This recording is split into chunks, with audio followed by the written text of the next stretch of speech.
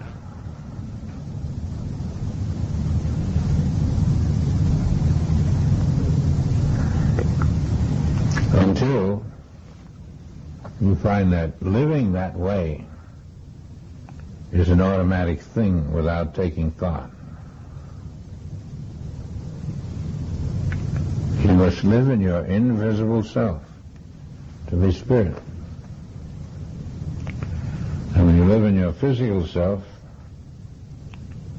you dwell in that which was not made by God and is not under the law of God.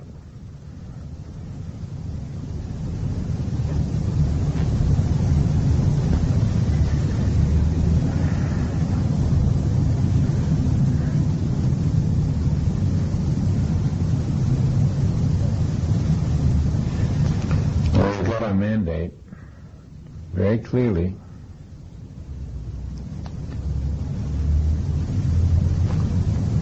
and it's these minor adjustments which are major.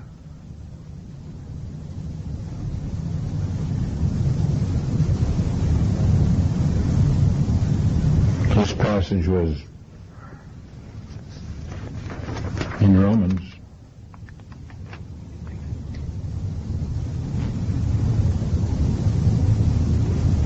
I would start on chapter 8, and I would go down to about 9 or 10. That would complete the thought. The absence of compliance will work to your detriment and put you right in the carnal mind. Your compliance will take you and lift you into the spiritual mind.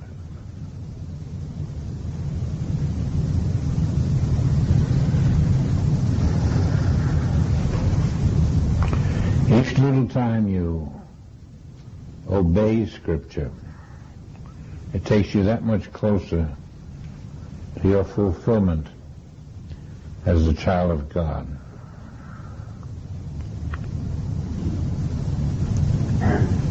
Every time you do what Spirit has requested, you are closer to being that which you are permanently.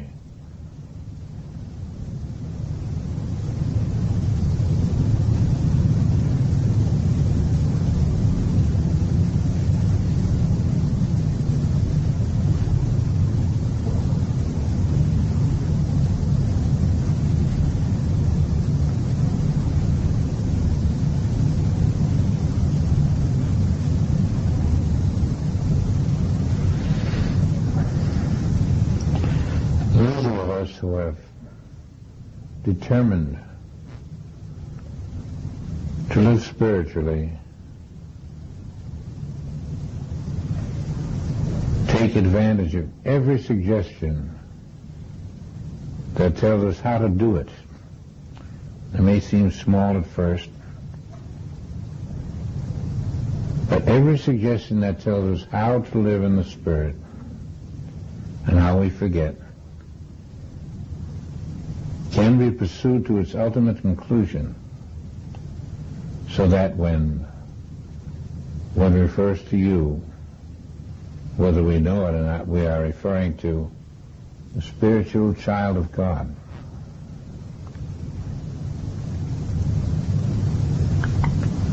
And that child of God is living in the kingdom of heaven on earth in Christ consciousness.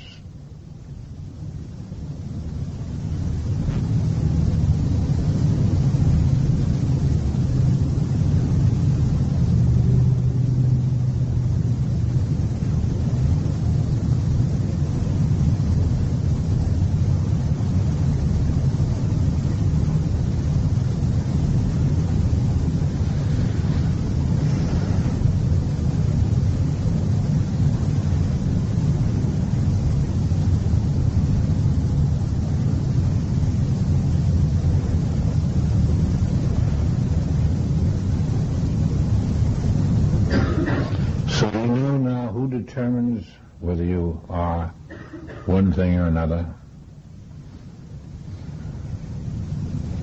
It's all in your lap. You determine it. You can be the Spirit of God,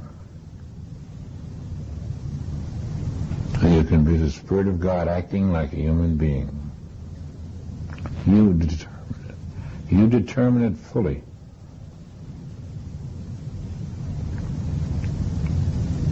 You can be the Spirit of God receiving spiritual endorsement, or it can be the Spirit of God treated like a human being. You determine it.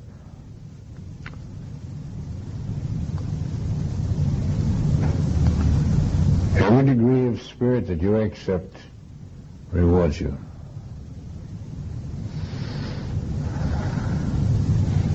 Until you learn how to really accept spirit, to live as spirit, to be spirit, and then to say, because I am spirit,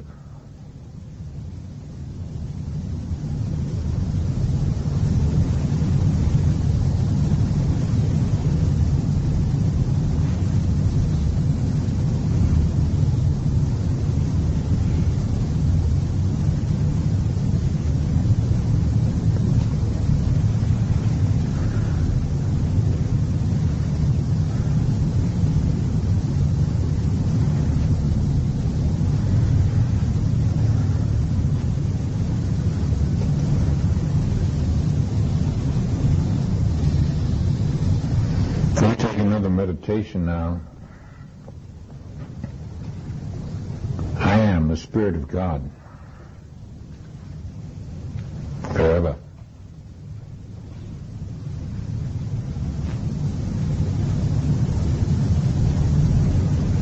Anytime I have lost my way, I can correct it by knowing I am the Spirit of God.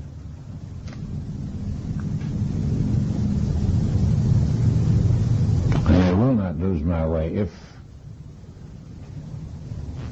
I am consciously the Spirit of God when I start my day. The moment I waken into this world, my consciousness takes me into the invisible world where I find myself.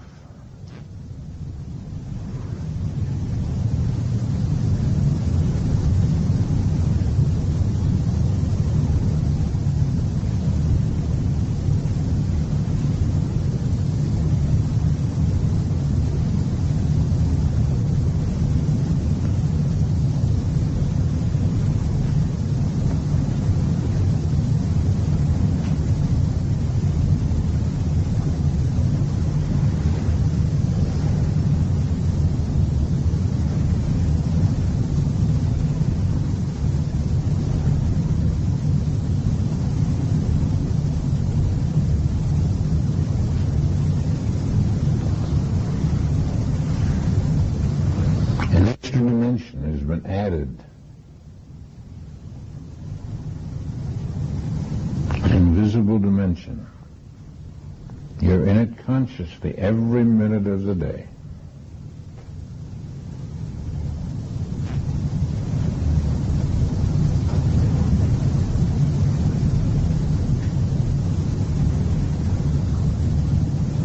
You review it from time to time.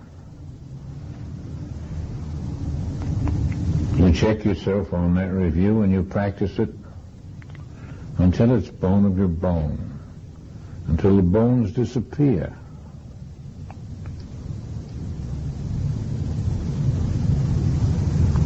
Until you see me, thou seest the Father. Till you know that as well as the name Jesus Christ.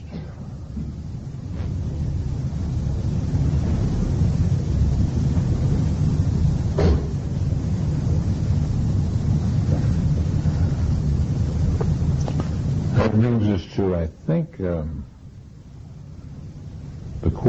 half point of our seminar, and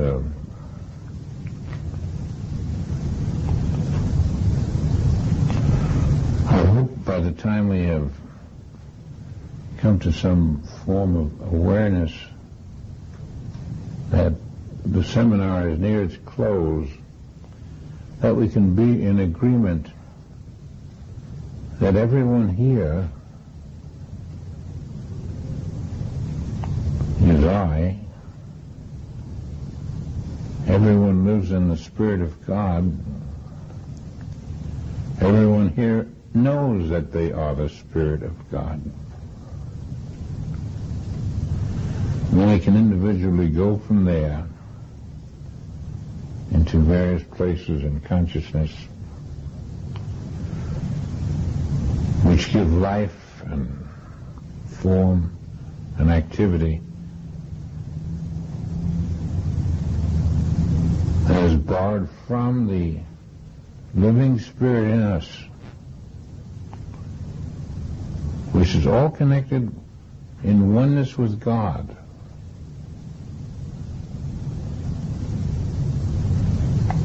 We want our activities to be blessed by our connection, our oneness with God, which is always a fact.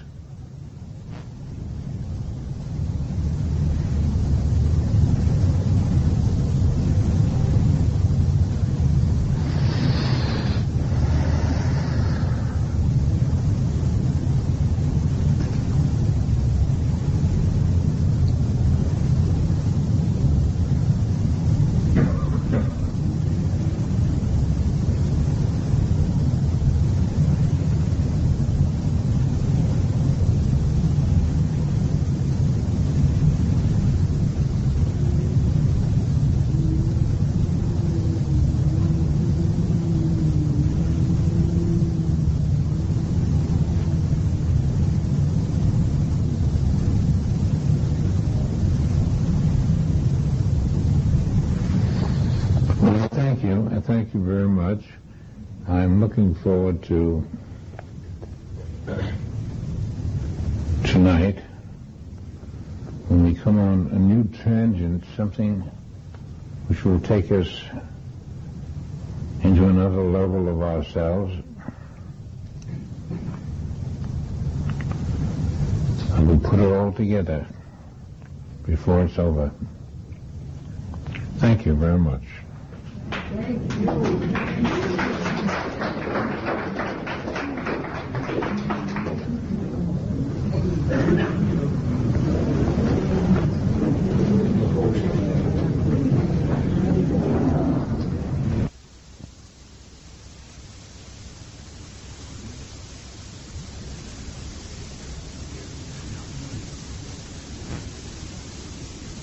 Hey everyone, thanks for tuning into our channel. If you're enjoying the content, don't forget to hit that like button below. It really helps us out. And why not share this video with your friends? Spread the word and help us reach more people. Lastly, make sure to subscribe to our channel and turn on the notifications so you never miss a new video from us. Thanks for watching and see you next time.